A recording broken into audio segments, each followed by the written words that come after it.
Get into that in a little bit. We are, of course, casting the Ting Open.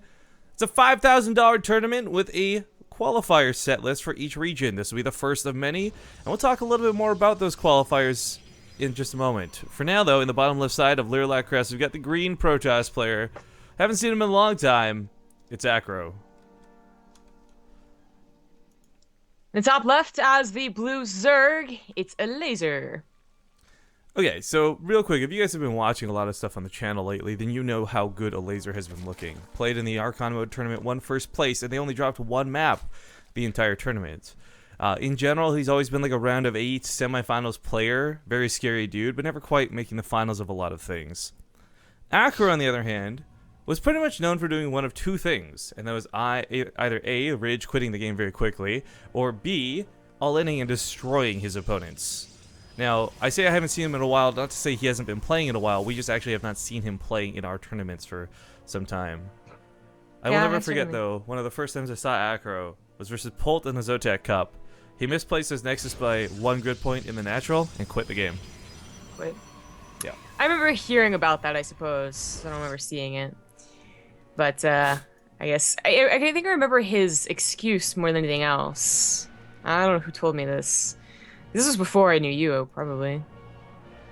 Before, certainly, we were both on Base Trade TV, like, oh, yeah, officially or whatever. Zotac Cups are, like, way far back. That's, like... Yeah.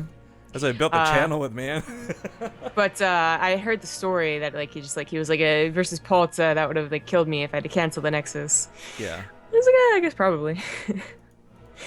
Well, anyways, we'll see how he does today. To talk about the qualifiers just a little bit while the game starts off here, there's going to be 3 qualifiers through each of these qualifiers. 3 people who get through each individual qualifier and go through to the main event. There was going to be 4, but we decided to pull out a Base Trade TV oldie but a goodie where we do the after invites. So for example, some tournaments will pre-invite a player like Polt and announce it ahead of time for hype, and that's always cool. I've never really been on board with that though, because I want to be able to reward people who actually show up to play and who don't just sit around and wait for their renown and prestige to get them into tournaments. So again, no shots at Polt here, guys. Love him to death, and I hope he plays in our qualifiers. Just using him as an example because he's popular. But let's say Elazer or AcRo, they get to the finals matches in both the first and the second qualifier. You almost want to have to give them an invite at that point because of how well they did. But that doesn't limit the invites to those. We've actually given Ting the opportunity to pick the invite back players. So they very well may decide, hey, you know what, screw it. I didn't like any of the players in the European qualifier. They all look like crap. Let's invite a Korean instead. And if they want to do that, they are more than welcome to. But each of these qualifiers we're aiming to do and aiming to have the invite slot based off of each of the qualifiers and their performances. Just as we've done constantly in the past. But okay, so this is something I was expecting to get a little bit, let's say, over before it got to this point. Photon Overcharge is so bloody bad right now. And we're seeing a lot of these sort of Ling openers, whether they're just like 6 to scout and harass or whether it's like a big all-in, just shut down Protoss. The double drops from Overlords coming in 2 different bases while attacking into like a main base or a natural has just looked unstoppable. Yeah, it is looking pretty good. Of course, we saw like most of that yesterday condensed into all the games because it was mostly PvZ. And we had some pretty good Protosses. They weren't like the best in the world. Certainly seeing the likes of Gongu Banda, Drogo, Mana. Actually, Gongu Banda is one of the Archon modes I actually lost. But still, Mana and Drogo is going to be interesting to see how they deal with the nerfs. Drogo actually not looking as good as his DreamHack place, his first place finish would have said like recently, but I don't know, maybe he'll bring it up for a qualifier. Well, Lings do duck in here, but they don't really get that many kills for this. A couple things go down, but the Adepts on the other side of the map are looking to get some kills. That much is for certain. Sending out that Psionic transfer, gets to the mineral line. The drones are being pulled out of Elazer very quickly. Of course, avoiding these is always difficult. You pull one direction, you go the other.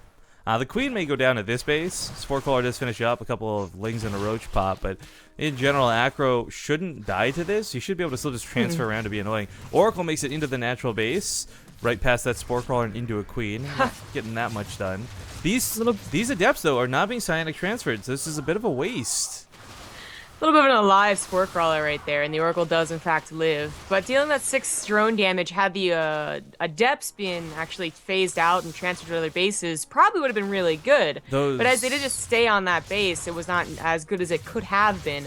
These Adepts do get in the natural though, and you can see it's still pretty easy to rack up those kills. Yeah. Still 2 shots drones. This is one of those things where you're just like, Protest is so cool. You can fuck up an attack so badly and still get 12 worker kills, but that's not actually the case here. Like, there was more that Elazer was so focused on that third, and rightfully so, that I guess he forgot that there could be more units coming into the natural base. And as Zombie said, if you just let those Adepts go in the mineral line, you're gonna see how quickly they get drone kills. But more queens are being made. Ooh. 3 are slowly walking across the map.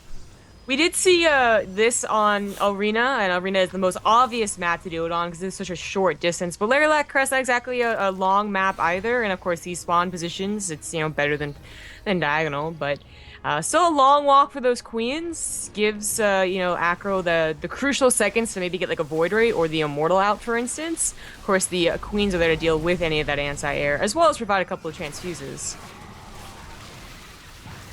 Well, this attack might just be a little bit much, weirdly enough. The queens being here with said transfuses are going to be fantastic. Mothership Core's got no energy, so there's not going to be any overcharges going down. Why does Mothership Core have no energy?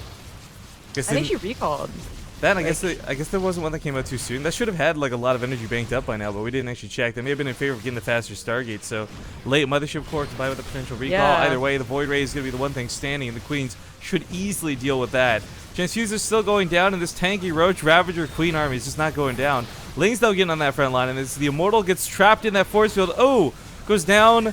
This is not looking good for AcRo. The pressure's on strong. 30 more Lings are coming out behind this, and without any sort of area of effect damage, without any overcharge going off, barely gets one last one on her dying breath. My babies!